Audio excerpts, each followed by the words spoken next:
Hello, welcome to my YouTube channel. इस video में हम जानेंगे जीएसटी R1 रिटर्न निल कैसे फ़ाइल करें। जी हाँ, इसमें निल रिटर्न हम फाइल करना सीखेंगे, वो भी बेहद ही आसान तरीके से। दो तरीके होते हैं हमारे पास जीएसटी रिटर्न फाइल करने के लिए। सबसे पहले हम अपनी जीएसटी की आईडी लॉगिन कर लेते हैं जीएसटी पोर्टल पे जाके। उसके बाद या तो हम कंटिन्यू टू डैशबोर्ड या रिटर्न डैशबोर्ड पे क्लिक कर सकते हैं, तो हमें हमारे जो फाइल रिटर्न का ऑप्शन आता है वहाँ ओपन हो जाता है।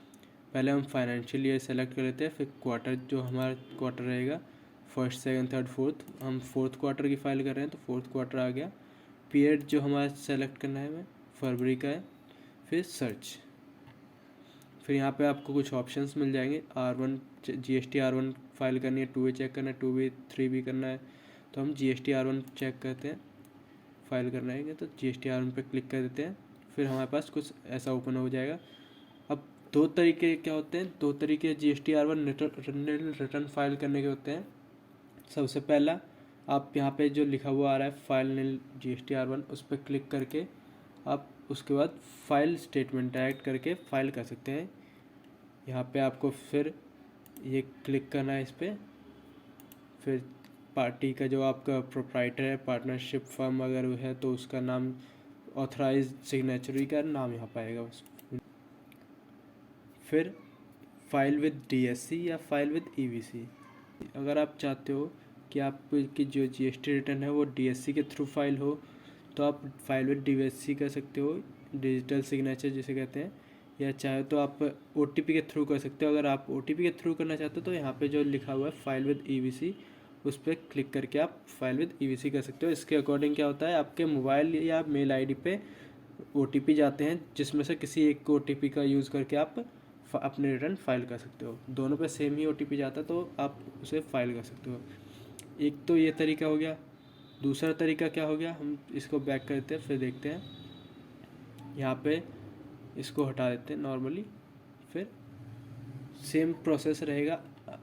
दूसरा तरीका इसलिए बेहतर रहता है क्योंकि इसमें आपको ये दिख जाता है बाद में, अगर आपने गलती से निल रिटर्न कर दी है या क्या रीज़न हुआ है, कुछ बिल आपके चढ़ने थे नहीं चढ़े, या आपने गलती से पहले से चढ़ा रखे थे लास्ट मंथ। सपोज़ आपने जनवरी का बिल तो चढ़ा, फरवरी मंथ में जो बिल आपको फाइल करनी थी रिटर्न, उसमें आपने लास्ट क्वार्टर या लास्ट मंथ का बिल ऐड कर रखा है। सपोज़ जनवरी का एक बिल रह गया था, हमने जनवरी के बिल को इसमें डाल दिया और हम भूल गए कि हमने रखा भी था या नहीं रखा था। अगर हम इस पर क्लिक कर देते हैं तो हमें फिर वो रिटर्न हमारे जो फाइल होती है उसमें इंक्लूड नहीं होगी वो बिल। अगर हम इसे हटा के फिर करते हैं तो अगर हम भूल भी जाते हैं तो हमें पता रहेगा कि हाँ है। जैसे अमेंडमेंट रिकॉर्ड है, यहाँ में ओपन नहीं हो रहा है कि इसके अंदर कुछ हमारी डिटेल्स है, बिल हमने अमेंड करे हैं या नहीं करे हैं, तो उसका शो नहीं हो रहा। हम क्या कर देंगे, डायरेक्ट यहाँ पे क्लिक करके हमने फाइल रिटर्न कर दी। अब अगर गलती से हमें याद आ गया कि हमने ऐसा कुछ करा था, गलती से इसे कर देते हैं फाइल विद रिटर्न करके, रिटर्न फाइल करते हैं, तो हम ये देखेंगे कि हम दोबारा चेक नहीं कर पाएंगे इसे कि क्या गलती थी। अगर हम इसे हटा के नॉर्मली, जैसे नॉर्मल आपकी जो बिल वाली जीएसटी रिटर्न फाइल होती है उसके अकॉर्डिंग करोगे, जो सेकंड स्टेप है, तो उसके अकॉर्डिंग अगर आपकी फ़ाइल हो जाती है रिटर्न, तो आप आराम से उसे फाइल कर सकते हो। जैसे यहाँ पे देख लिया हमने कुछ नहीं है, फिर भी हमने जनरेट समरी कर दिया। जनरेट समरी करते ही यहाँ पे रिफ़्रेश का ऑप्शन आएगा, इसको रिफ़्रेश करना है आपको। आपकी जो है प्रोसीड टू फाइल आया था स्टेटस, यहाँ पे इस पर क्लिक कर दोगे, उसके बाद आपको ये दिख जाएगा। आपकी जो समरी होती है जीएसटी की, वो पूरी की पूरी आपको शो हो जाएगी कि जैसे आपके B2B रेगुलर में आपको कुछ वैल्यू नहीं थी, कोई बिल आपने नहीं चढ़ाया, और बाकी इसी तरीके से आपके भी बिल शो हो जाएंगे। लास्ट में आप देखोगे कि आपका जो है फाइल रिटर्न वो ज़ीरो रेट के अकॉर्डिंग हो रही है, ज़ीरो वैल्यू के अकॉर्डिंग, मतलब आप निल फाइल कर रहे हो। तो उसके बाद फिर फाइल स्टेटमेंट कर दिया हमने, फिर प्रोसेस सेम रहेगा दोनों में। यहाँ पे क्लिक कर दिया, ऑथराइज का नाम यहाँ पे आ गया।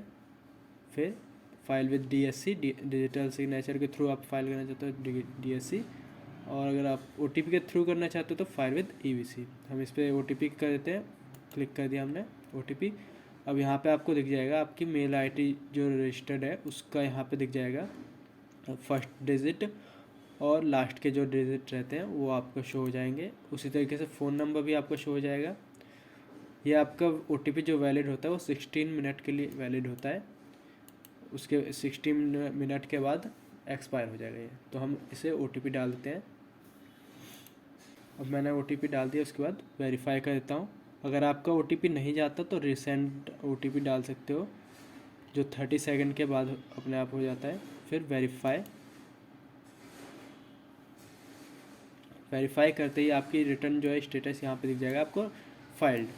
आपकी जो रिटर्न फाइल हो चुकी है, और यहाँ पे आपको पूरी डिटेल दिख जाएगी कि GST Feb 2022-23 has been successfully filed.